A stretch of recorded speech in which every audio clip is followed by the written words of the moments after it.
இங்கே மட்டும் இல்லை, தமிழ்நாட்டிலும் சரி, எங்கெல்லாம் எதிர்கட்சிகள் ஆளுகிறதோ, பிஜேபி இல்லாத மாநிலம் ஆளுகிறார்களோ, அங்கெல்லாம் ரவுடிகளை வைத்துக்கொண்டு, பணக்காரர்களை வைத்துக்கொண்டு ஆட்சிக்கு தொல்லை கொடுக்கலாம் என்று கவர்னர்கள் செயல்படுகிறார்களே தவிர வேறு என்ன வேலை செய்கிறான்? சட்டசபையில் தீர்மானம் போட்டாங்கன்னா கையெழுத்து போடுன்னு சொல்லி சுப்ரீம் கோர்ட் சொல்லுது. போட மறுக்கிறார். நான் கேட்க விரும்புகிறேன், நரேந்திர மோடியை திமுக கார வீட்டெல்லாம் ரைடு பண்றல்ல, எதிர்கட்சி தலைவர் வீடெல்லாம் ரைடு பண்றல்ல.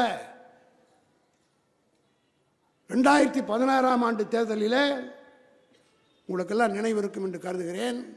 தமிழ்நாட்டில் திருப்பூருக்கு பக்கத்தில் நடூர் ரோட்டில் 570 கோடி ரூபாய், ஒரு ரூபாய் 2 ரூபாய் இல்லை, 570 கோடி ரூபாய் தேர்தல் நேரத்தில் கண்டெய்னர் லாரியில் பிடிக்கிறான். பிடிச்சியும் லோக்கல் போலீஸ் கிடையாது, தேர்தல் ஆணையத்திலிருந்து அனுப்பப்பட்ட ஸ்குவாட், எலெக்ஷன் ஸ்குவாட், அது பிடிக்கிறார்கள். அந்த பணத்தை பிடித்து கண்டெய்னர் லாரியோடு எலெக்ஷன் கமிஷனத்தில் ஒப்படைக்கிறார்கள். தேர்தல் முடிந்தது. அந்த தேர்தலில் திராவிட முன்னேற்ற கழகம் ஒரு மகத்தான வெற்றியை பெற்றது. ஆனால் ஆட்சி பிடிக்க முடியவில்லை. ஓட்டு எண்ணி இருக்கும்போதே மோடி ஜெயலலிதாவுக்கு வாழ்த்து சொல்லிட்டார். எந்நேர வேலையில் அந்த ஆள் வாழ்த்து சொன்னானோ பாவம், 6 மாதத்தில் தான் போய் சேர்ந்து. இதெல்லாம் நேரம் காலம் பார்க்கணும், நல்ல உள்ளத்தோடு வாழ்த்தணும், உண்மையாக வாழ்த்தணும், நேர்மையாக வாழ்த்தணும். ஓட்டு எண்ணிட்டு இருக்கிற போது பல இடங்களிலே திமுகவுக்கும் அதிமுகவுக்கும் நெருக்கலாக போயிட்டு இருக்கு, லீடிங். ஆனால் இந்த சீஃப் மினிஸ்டருக்கு வாழ்த்து சொல்கிறான் ஜெயலலிதாவுக்கு. சொல்லி அதனுடைய விளைவு நம்ம ஆட்சிக்கு வர முடியாமல் போனது. இந்த நேரத்தில் நான் தெளிவுபடுத்த விரும்புகிறேன், அந்த தேர்தலில் மட்டும் கொஞ்சம் முறையாக தேர்தல் நடந்திருந்தால் மட்டுமல்ல, கூட்டணியிலே யாரும் தப்பாக நினைக்காதீங்க, விஜயகாந்த் அவர்களை திராவிட முன்னேற்ற கழகத்தின் சார்பிலே நம்முடைய தலைவர் நம்முடைய கூட்டணியில் இருக்க வேண்டும் என்று அவர் விரும்பினார், பெரிதும் விரும்பினார். காரணம் என்னவென்று கேட்டால்,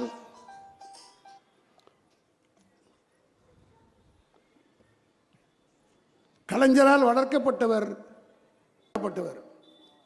ஆகவே ஓட்டு சிதறாமல் இருந்து அத்தனை ஓட்டு நமக்கு வர வேண்டும் என்பதற்காக எவ்வளவு பெரிய தலைவர் கலைஞர். விஜயகாந்த் அவருடைய புள்ள வயசு கூட இருக்காது, மூக்காமத்தை விட ஒரு 7 வயசு சின்னவர். ஆனாலும் வயது வித்து பாசம் பார்க்காமல், கௌரவம் பார்க்காமல் நம்முடைய தலைவர் கலைஞர் சொன்னார், மரத்திலே கனி இருக்கிறது, அந்த கனி என் மடியிலே விழும் என்று நான் ஆவலோடு எதிர்பார்க்கிறேன் என்று சொன்னார். ஆனால் அந்த கனி வேறு இடத்துல விழுந்துருச்சு. அதற்கு விஜயகாந்த் பொறுப்பே அல்ல, கூட இருந்தவர்கள் கெடுத்தார்கள், சண்டாளர்கள் கெடுத்தார்கள், நயவஞ்சகர்கள் கெடுத்தார்கள். அதனுடைய விளைவு நம்மோடு அவர் வராமல் போய்விட்டார். ஓட்டு பிரிந்தது. அதனுடைய விளைவு என்னாச்சு? திராவிட முன்னேற்ற கழகத்தில் தோற்றது, ஜெயலலிதா வெற்றி பெற்றாங்க. நான் ஒன்றை சொல்கிறேன், அந்த தேர்தலில் மட்டும் கலைஞர் வெற்றி பெற்று முதலமைச்சராக இருந்திருந்தால் உயிரோடு இன்று வரை இருந்திருப்பார். சீஃப் மினிஸ்டர் என்ற அந்த தெம்பிலேயே அவர் வாழ்ந்திருப்பார்.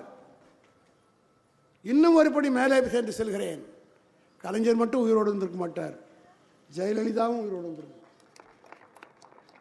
இந்த சண்டாளர்கள் அந்த அம்மையாரை உட்கார வைத்து அப்போல்லோ ஹாஸ்பிட்டலில் கொண்டு போய் சேர்த்து 70 நாள் படுக்கையில் போட்டு, ஆனால் அதிமுக காரணமான ஒரு தலைவர் மேலே பற்றுடைய கூட்டம் உலகத்திலே யாரும் இருக்க முடியாது. காரணம் என்னன்னா, ஜெயலலிதா ஹாஸ்பிட்டல் இருக்கும்போது 1.25 கோடிக்கு இட்லி தோசை துண்ண ஒரே கட்சி அதிமுக. அவ்வளோ விசுவாசமானவர். நான் சிவாவுக்கு உடம்பு சரியில்லைன்னு கேள்விப்பட்டவனே எனக்கு சாப்பாடு ஏறல. ஒரு தொண்டை, நம்மளோட பழகினவன், உங்கள் தெருவில் ஒருத்தருக்கு ஹாஸ்பிட்டலில் ஆம்புலன்ஸ் ஏற்றி போனான்னா கூட டிஃபன் வச்சுருந்தா கூட பண்ணி உள்ளே இறங்காது. போனவருக்கு என்ன ஆச்சுன்னு தான் கேட்பீங்க. அதான் தானே மனித இயல்பு. ஆனால் பிச்சைக்கார பசங்க ரோட்டில் பொறுக்கிட்டு இருந்தவங்களெல்லாம் எம்எல்ஏ ஆக்கி மந்திரி ஆக்கி கோடி கோடியாக சம்பாதிக்க விட்டவங்க அந்த அம்மா அது படுத்துக்கிட்டு இருக்குது உள்ள. 1.25 கோடிக்கு இட்லி தோசை சாப்பிட்டதான் நான் சொல்ல, எடப்பாடி நியமித்த ஆறுமுகம் கமிஷன் ரிப்போர்ட் சொல்லு. ஆனால் உலகத்திலேயே 1.25 கோடிக்கு இட்லி சாப்பிட்ட ஒரு தொண்டை இருக்கிற கட்சினா அது அதிமுக எடப்பாடி கும்பல் தான். அந்த அம்மையார் தேர்தலில் தோற்றிருந்தால் நேரம் அமெரிக்காவுக்கு போய் உடம்பெல்லாம் ரிப்பேர் பண்ணிக்கிட்டு அழகாக அந்த அம்மா உயிரோடு இருந்திருக்கும். விஜயகாந்தும் செத்துருக்க மாட்டார். இந்த துரோகம், இந்த தப்பு நடந்து விட்டது. அவரால் தாங்கிக் கொள்ள முடியவில்லை. காரணம் என்னவென்று கேட்டால், அதனால்தான் கலைஞர் இறந்தார் என்று அமெரிக்காவில் கேள்விப்பட்டவன் கதறி கதறி அழுதார். காரணம், கலைஞர் முதலமைச்சர் ஆவதை நாம் தடுத்து விட்டோமே என்கிற அந்த வருத்தத்திலே அவரும் உடல்நிலை கூற்றி அவரும் செத்தார். ஆக ஒரு தேர்தலிலே தவறான முடிவெடுத்தால் என்ன நட்டங்கள் ஏற்படும் என்பதற்கு 2016 தேர்தல் ஒரு உதாரணம்.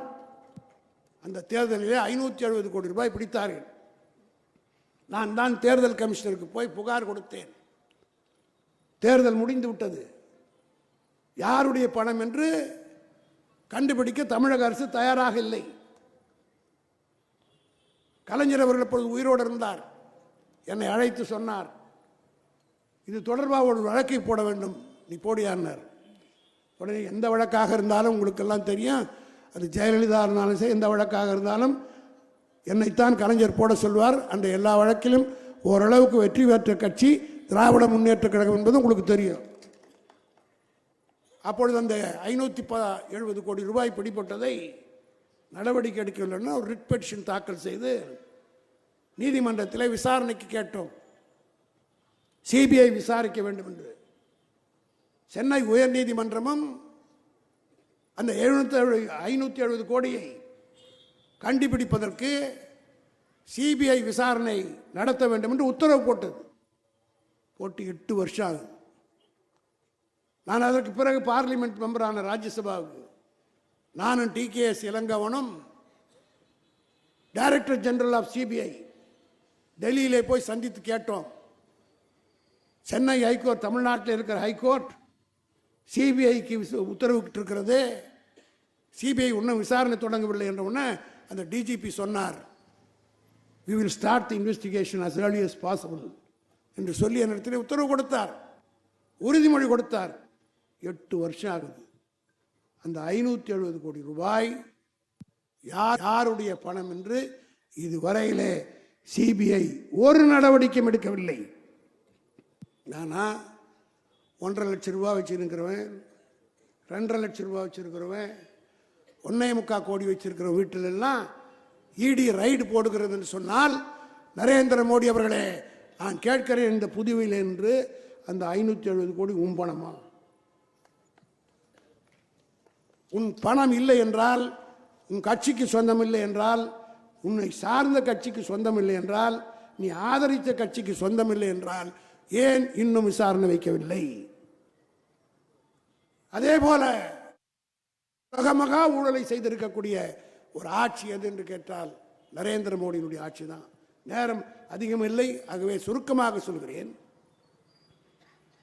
பெரிதாக ஊழல் ஊழல் என்று பேசுகிறார்கள்.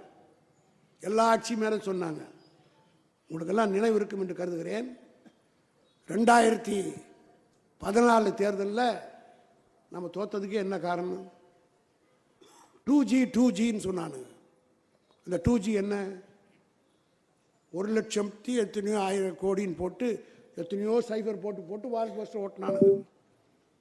இந்த டெல்லியில் அண்ணா ஹசாரேன்னு ஒரு அயோக்கிய, இன்னும் உயிரோடு இருக்கிறான் நாள், போய் படுத்துக்கிட்டான் சாவரா மாதிரி. விசாரணை நடத்தவில்லை என்றால் மன்மோகன் சிங் ஆட்சியிலே இவ்வளவு ஊழல் நடந்திருக்கிறது, 2G ஊழல் நடந்திருக்கிறது, விசாரணை வேண்டும் என்று சொல்லி விசாரணை போட வேண்டும் என்று போராடினாங்க. எவ்வளோ கோடிக்கு? 1,75,000 கோடி. அதுக்கு என்ன காரணம் தெரியுமா?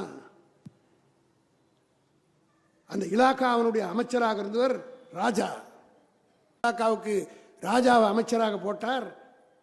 ஒரு காலத்திலே இன்னைக்கு இருக்கிற சமுதாயத்துக்கு தெரியாது, இன்றைக்கு இருக்கிற தலைமுறைக்கு தெரியாது. ஒரு காலத்திலே பட்டியலின மக்களுடைய வீட்டுக்கு தபால் கூட கொண்டு போய் கொடுக்க மாட்டான். மற்ற ஜாதிக்காரனுக்கெல்லாம் அட்ரஸ் பார்த்து வீட்டில் தட்டி கொடுத்துருவான். பட்டியலின மக்களுக்கு தபால் கூட கொண்டு போய் கொடுக்க மாட்டான். ஒரு ஊரினுடைய கிராமத்தினுடைய ஆலமரத்து அடியில் கொண்டு போய் அந்த அவங்களுக்கு சொந்தம் அவங்களுக்கு வந்திருக்கிற தபால்லாம் போட்டுருவான். அவனுக்கு தபால் வந்திருக்குதான் அவன் அந்த பட்டியலினத்தை சார்ந்தவன் தேடி எடுத்துக்கிட்டு போகணும். அந்த அளவுக்கு தாழ்த்தப்பட்ட ஒடுக்கப்பட்ட பட்டியலின மக்கள் தபால் கூட பெறுகிற உரிமை இல்லை என்ற இருந்த அந்த இடத்தை அந்த இலாக்காவுக்கே மந்திரியாக என் தானை தலைவர் கலைஞர் அவர்கள் ராஜாவை நியமித்தார். இதை தாங்கிக்க முடியல. டெல்லியில் இந்த மேல் ஜாதிக்காரனால தாங்க முடியல. இவன் அத்திக்கமாக இருந்துன்னு இவ்வளோ புட்சாலித்தனமாக பண்ணுறானே. அவர் சாதித்த சாதனை உங்களுக்கு தெரியுமா? இன்னைக்கு எல்லார் பாக்கெட்லேயும் செல்ஃபோன் இருக்கு. ஒரு காலத்தில் ராஜா மந்திரி ஆவதுக்கு முன்னாடி இந்த செல்ஃபோனுடைய வரலாறு தெரியுமா? நான் வச்சிருந்தேன். இன்கமிங் அவுட் கோயிங் ரெண்டுத்துக்கும் காசு. நீ பண்ணா 8 ரூபா, கால் வந்தா 5 ரூபா ஒரு காலுக்கு. இப்படித்தான் இருந்தது இந்த செல்போன். பணக்காரன் கையில் தான் இருந்தது. பணம் படைத்தவன் தான் செல் வச்சிருப்பான். அதை பார்க்குற போதே கிராமத்திலாம் செல்லு வச்சு பாக்கெட்லேயே கையிலே பேசின்னு போகிறார். பைத்தியக்கார மாதிரி போகிறான். இப்போல்லாம் பார்த்தீங்களா இப்போ ஒரு போட்டுக்கிறாங்க, தானாக பேசின்னு போகிறான். தானாக பேசின்னு போனால் நான் பைத்தியம் தான் அர்த்தம். ஆனால் அப்படி பல பைத்தியங்க இப்போ நாளில் நடமாடுது. காரணம் என்னென்னா வளர்ச்சி ஆயிடுச்சு. அந்த இதை பார்த்த நம்முடைய ஒப்பற்ற தலைவர் கலைஞர் அவர்கள், அது காஸ்ட்லியாக இருக்கிறது இன்னும் கொஞ்சம் குறைச்சி கிரிச்சி போட முடியாதா என்று சொன்னபோது தான் நம்முடைய ராஜா சிந்தனையில் எட்டி அதுக்காக பாடுபட்டு இந்த செல்ஃபோன் சார்ஜஸ் எல்லாம் குறைச்சி எல்லார் கையிலையும் செல்ஃபோன் போனோம். இன்றைக்கு 140 கோடி மக்கள் இருக்கிறார்கள் என்று சொன்னால் ஏறத்தாழ 110 கோடி மக்கள் கையில் செல்போன் இருக்கிறது என்று சொன்னால் அந்த சாதனையை உருவாக்கியவன் திமுகவை சார்ந்த ராஜா என்பதை நான் மாறுதட்டி சொல்ல முடியும். கக்கூசுக்கு போகும்போது கூட அதில் தான் போகிறான். எங்கள் கிராமத்தில் போனீங்கன்னா ட்ரெயினில் போகும்போது பார்க்கலாம், ட்ராக் ஓரமாக போவாங்க, எல்லாம் காதில் ஒரு செல்லை வச்சுக்கின்னு தான் போகிறாங்க. அந்த அளவுக்கு அந்த செல்லை கொண்டு வந்தது யார்? காஷ்மீரத்திலிருந்து கன்னியாகுமரி வரலாம் 1 ரூபாயில் பேசலாம். பல பேர் நார்த் இந்தியாவில் இருக்கிறவங்களாம் இங்கே வேலைக்கு வரானு. ஏன் வரான் தெரியுமா? 30 பைசாவில் பேசிடுறாங்க. வந்துடும். உத்தரப்பிரதேசில் வேலை கிடைக்காம, பீகாரில் வேலை கிடைக்காம, தமிழ்நாட்டிலே பாண்டிச்சேரியிலே வேலை கிடைக்குதுன்னு வந்துடுறான். வந்தவொடனே காலையில் 30 பைசாவில் அவன் வீட்டுக்கு ஃபோன் பண்ணி பொண்ணு மனைவி கிட்ட இன்னும் டிஃபன் பேசிட்டு வேலைக்கு போகிறான். வேலையை முடிச்சுட்டு 12 மணிக்கு சாப்பாட்டு நேரத்தில் இன்னொரு ஃபோன் பண்ணுறான். பசங்கள்லாம் ஸ்கூலுக்கு போச்சா, சாப்பாடு வச்சா, இதை பற்றி தான் கேட்டுடுறான். வேலையை முடிச்சுட்டு நேராக வீட்டுக்கு போய் படுக்கிறதுக்கு முன்னாடி ஒரு வாட்டி ஃபோனில் பேசிடுறான். இப்போ அது மட்டும் இல்லை, நேராக பார்த்துக்கினே பேசுகிற மாதிரி ஃபோன் வந்துச்சு. ஆக தொலைபேசியை கையிலே கொண்டு போய் கொடுத்து எல்லார் கையிலையும் கொண்டு போய் சேர்த்தவர் நம்முடைய ராஜா என்பதை நாம் யாரும் நன்றியுடன் வரக்கூடாது. இப்படி செய்த காரணத்தினால், எளிமைப்படுத்திய காரணத்தினால் அதிலே அரசுக்கு இழப்பு ஏற்பட்டது என்று இதே சிஏஜி நம்முடைய சிவகுமாருக்கெல்லாம் தெரியும். அமைச்சராக இருந்தவர்கள் ஒவ்வொரு ஸ்டேட்டினுடைய கணக்கையும் தணிக்கை செய்வதற்கு சிஏஜி. நான் கேட்க விரும்புகிறேன், 1,75,000 கோடி பணம் மக்களுக்கு சேர வேண்டியதை, அரசுக்கு வர வேண்டியதை இழப்பு ஏற்படுற, லஞ்சம் இல்லை இழப்பு. அந்த 1,75,000 கோடி யாருக்கிட்ட இருந்ததுன்னா இந்தியா பூராவும் இருக்கிற 100 கோடி மக்கள் கையுடைய பாக்கெட்லேயும் கையிலையும் இருந்தது, செல்போனில். அதற்காக 9 மாதம் சிறை. கலைஞருடைய மகள் கனிமொழியை தியார் ஜெயிலில் வைத்து சித்திரவதைப்படுத்தினீர்கள். வழக்கிலே குற்றமற்றவர் ராஜா, குற்றமற்றவர் கனிமொழி என்று விடுதலையாகி வெற்றியாக நாங்கள் வந்தோம். இதுக்கே நாங்கள் இவ்வளோ துன்பப்பட்டோம். ஆனால் மோடி அரசாங்கம் எந்த சிஏஜி எங்கள் மீது 1.25 கோடி ஊழல் என்று வழக்கு சொன்னதோ அதே சிஏஜி 7.5 லட்சம் கோடிக்கு மோடி அரசாங்கம் ஊழல் செய்திருக்கிறது, கையாடல் செய்திருக்கிறது, தவறு செய்திருக்கிறது சுட்டி காட்டியது ஒரு வழக்கு போட்டீங்களா? கிராமத்தில் பழமொழி சொல்லுவான், தெனாலிராமன் கதை. பழத்தை ராஜா சாப்பிட்டு ரோட்டில் போட்டாராம். அந்த தோலை சாப்பிட்டு தெனாலிராமன் சாப்பிட்டுட்டு இருந்தாராம். அரண்மனையில் இருக்கிற வேலைக்காரங்கள்லாம் வந்து ஒரு சவுக்கு எடுத்துகிட்டு வந்து தெனாலிராமன் அடின்னு அடித்தாங்களாம். ஆனால் தெனாலிராமன் சிரிச்சுக்கிட்டே அந்த அடியை வாங்கிட்டாராம்.